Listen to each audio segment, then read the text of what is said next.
इस वीडियो में हम स्टार्ट करने जा रहे हैं अपना नेक्स्ट टॉपिक, जो कि है epidemiology of non communicable disease, जिसमें हमारी सबसे फर्स्ट डिजीज़ जो हम करेंगे वो है कॉरोनरी हार्ट डिजीज़। तो कॉरोनरी हार्ट डिजीज़ है क्या? Impairment of heart function due to inadequate blood flow to the heart caused by obstructive changes in the coronary circulation. तो इसमें हमारी सर्कुलेशन में कुछ ऑब्स्ट्रक्टिव चेंजेस होंगे, कुछ ऑब्स्ट्रक्शन होएगी due to some risk factors, जिसकी वजह से हार्ट के पास एडिक्वेट ब्लड नहीं जा पाएगा और उसका फंक्शन इम्पेयर्ड हो जाएगा। तो CHD की मैनिफेस्टेशंस क्या रहेंगी?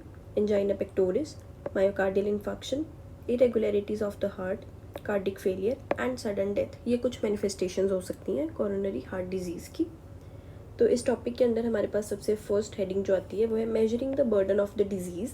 इसका मतलब क्या है कि एक डिजीज़ कितनी डेथ्स कॉज कर रही है, या मतलब उसका कम्युनिटी में क्या बर्डन है उस डिज़ीज़ का।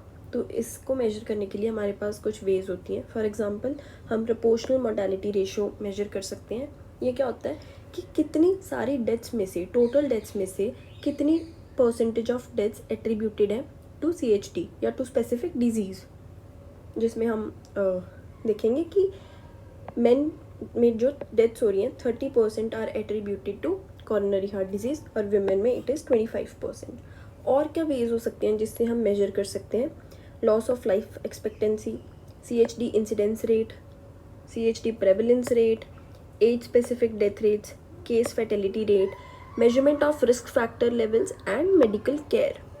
कि measurement of levels of medical care in the community, ये उस कम्युनिटी में कितनी मेडिकल केयर जो है लोगों तक पहुंच पा रही है।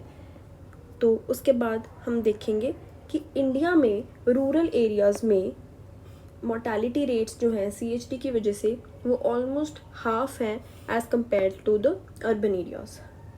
अब हम इसके रिस्क फैक्टर्स देखेंगे, कॉरोनरी हार्ट डिजीज़ के रिस्क फैक्टर्स। तो रिस्क फैक्टर्स दो तरह के हो सकते हैं, either non modifiable and modifiable. Non modifiable हैं जो जिनको हम चेंज नहीं कर सकते हैं। For example age, sex, family history, genetic factors and personality. जैसे एज, बढ़ती हुई एज के साथ रिस्क बढ़ेगा, ठीक है। फैमिली हिस्ट्री अगर प्रेजेंट है तो चांसेस ज़्यादा हैं, लाइक दैट। मॉडिफाइबल वो हैं जिनको हम चेंज कर सकते हैं बाय लाइफस्टाइल मॉडिफिकेशंस, ठीक है। For example cigarette smoking, high blood pressure, elevated serum cholesterol, diabetes, obesity, sedentary habits and stress. ये कुछ मॉडिफाइबल रिस्क फैक्टर्स हैं, जिसमें से हम सबसे पहले देखते हैं स्मोकिंग। तो इसमें स्मोकिंग की वजह से क्या हो सकता है? सबसे पहले तो लिपिड मेटाबॉलिज्म में हमारे पास जो गुड कोलेस्ट्रॉल होता है, हाई डेंसिटी लिपोप्रोटीन्स, उनका लेवल कम होगा, ठीक है। निकोटीन स्टिमुलेट करेगा एड्रेनर्जिक ड्राइव को, जिसकी वजह से ब्लड प्रेशर रेज होगा और मायोकार्डियल ऑक्सीजन डिमांड भी बढ़ेगी। और उसके बाद अथीरोजेनेसिस होगा जो कि कार्बन मोनोऑक्साइड इंड्यूस्ड होगा, ठीक है। तो 25% of CHD deaths under 65 years of age in men. तो 25% डेथ्स जो CHD की वजह से होती हैं वो 65 ईयर्स से कम के एज के मेन में होती है, ठीक है। डिग्री ऑफ रिस्क जो है वो डायरेक्टली रिलेटेड है to number of cigarette smoked per day, ठीक है। कि कितनी सिगरेट्स एक इंसान स्मोक कर रहा है एक दिन में, डायरेक्टली रिलेटेड है उसका रिस्क। फिल्टर सिगरेट्स का कोई फ़ायदा नहीं है, दे आर नॉट प्रोटेक्टिव, ठीक है। और इसका इफ़ेक्ट, स्मोकिंग का इफ़ेक्ट जो है वो साइनर्जिस्टिक होता है विद अदर रिस्क फैक्टर्स, मतलब बढ़ता है उनके साथ, एड ऑन होता है अगर हाइपरटेंशन भी है और एलिवेटेड सीरम कोलेस्ट्रॉल लेवल्स भी हैं, ठीक है। तो रिस्क जो है डेथ का वो कम होता है अगर एक पर्सन स्मोकिंग करना बंद कर दे या छोड़ दे, तो within 1 year of stopping वो काफ़ी सिग्निफिकेंटली रिड्यूस हो जाता है। लेकिन आफ्टर 10 to 20 ईयर्स वो रिस्क सेम रहता है as that of non smokers, ठीक है। तो नेक्स्ट हमारे पास आता है हाइपरटेंशन। हाइपरटेंशन जो है वो एक्सेलरेट करता है अथेरोस्क्लेरोटिक प्रोसेस को। Atherosclerosis is basically plaque deposition, जिसकी वजह से ऑब्स्ट्रक्शन होती है हमारी कॉरोनरी सर्कुलेशन में, तो वो उसको बढ़ाएगा। इसके बाद हमारे पास आता है सीरम कोलेस्ट्रॉल, जिसमें अगर लेवल्स 200 मिलीग्राम पर डेसीलीटर से ज़्यादा हो तो वो एसोसिएटेड है with high risk of CHD, ठीक है। LDL जो है मतलब लो डेंसिटी लिपोप्रोटीन्स जो कि होता है बैड कोलेस्ट्रॉल, वो डायरेक्टली एसोसिएटेड है CHD के साथ, ठीक है।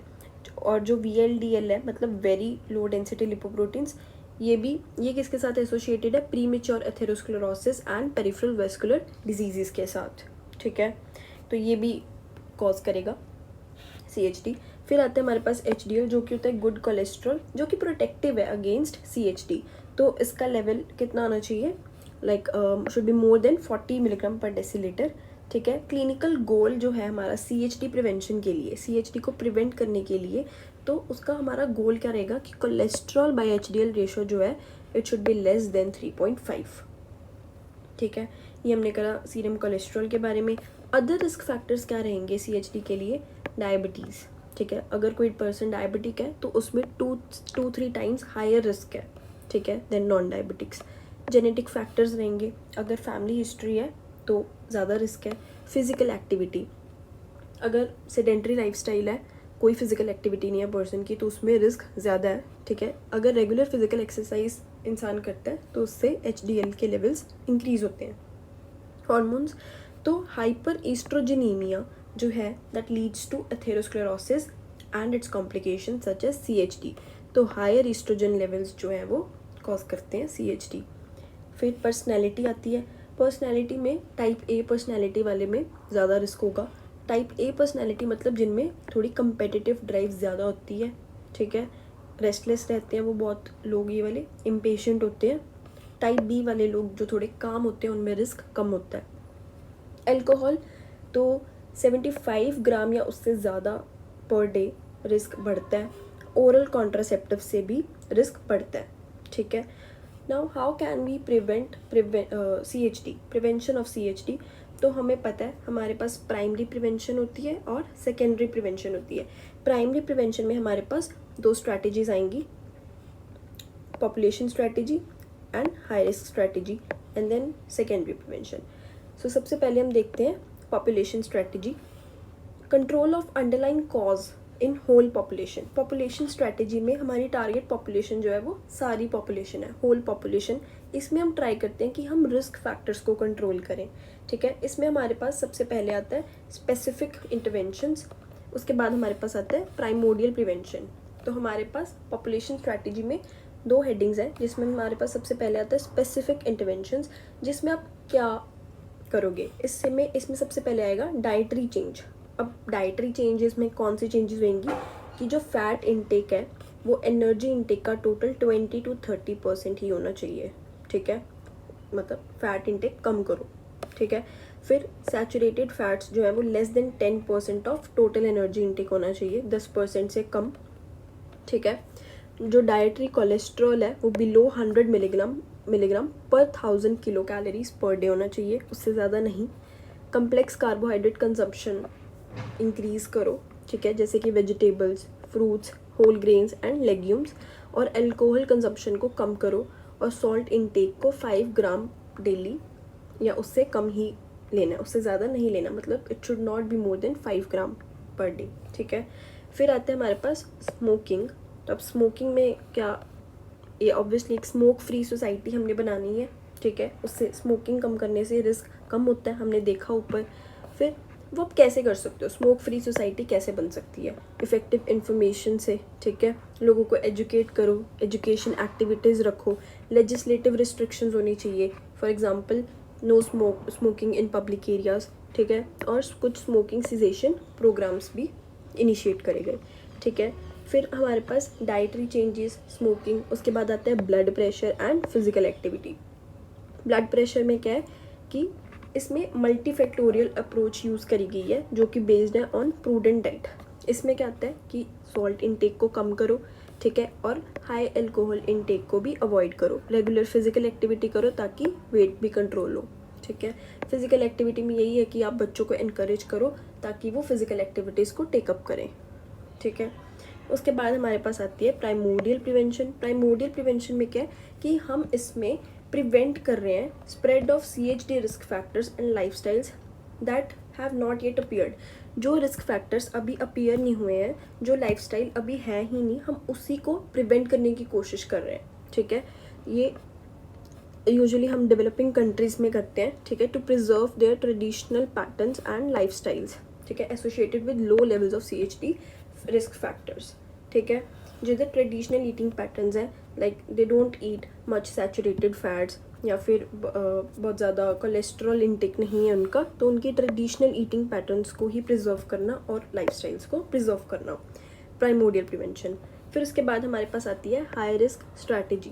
तो हाई रिस्क स्ट्रैटेजी में क्या है कि आप रिस्क को आइडेंटिफाई करो। आप पहले कुछ टेस्ट, सिंपल टेस्ट कंडक्ट करो, जैसे कि ब्लड प्रेशर, ठीक है, सीरम कोलेस्ट्रॉल मेजर करना और उसके बाद आप, और वो लोग जो स्मोक करते हैं या फिर जिनकी स्ट्रॉन्ग फैमिली हिस्ट्री है या फिर जो डायबिटिक है या वो विमेन जो ओरल कॉन्ट्रासेप्टिव पिल्स पे हैं, ठीक है, ये हमारे पास हाई रिस्क पॉपुलेशन है। तो पहले आप इनको आइडेंटिफाई करो। फिर उसके बाद इसमें आती है स्पेसिफिक एडवाइस, ठीक है। स्पेसिफिक एडवाइस में क्या है कि एलिवेटेड बीपी जिनका है उसको ट्रीट करो सबसे पहले, मतलब सबसे पहले ट्रीटमेंट ऑफ हाइपरटेंशन। फिर स्मोकिंग हैबिट को ब्रेक करना बाय निकोटिन च्यूइंग गम, ठीक है, और सीरम कोलेस्ट्रॉल को भी कम करना। ये कुछ स्पेसिफिक एडवाइसेस है। ये सारा हमने करा प्राइमरी प्रिवेंशन के अंडर। फिर उसके बाद हमारे पास आती है सेकेंडरी प्रिवेंशन।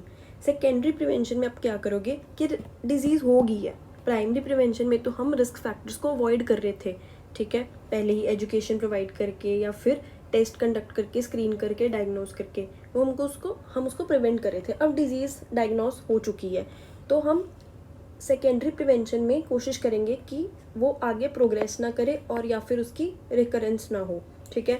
इसमें आप ड्रग ट्रायल्स करते हो, coronary surgery and use of pacemakers, ठीक है, ये सब चीज़ें आती हैं।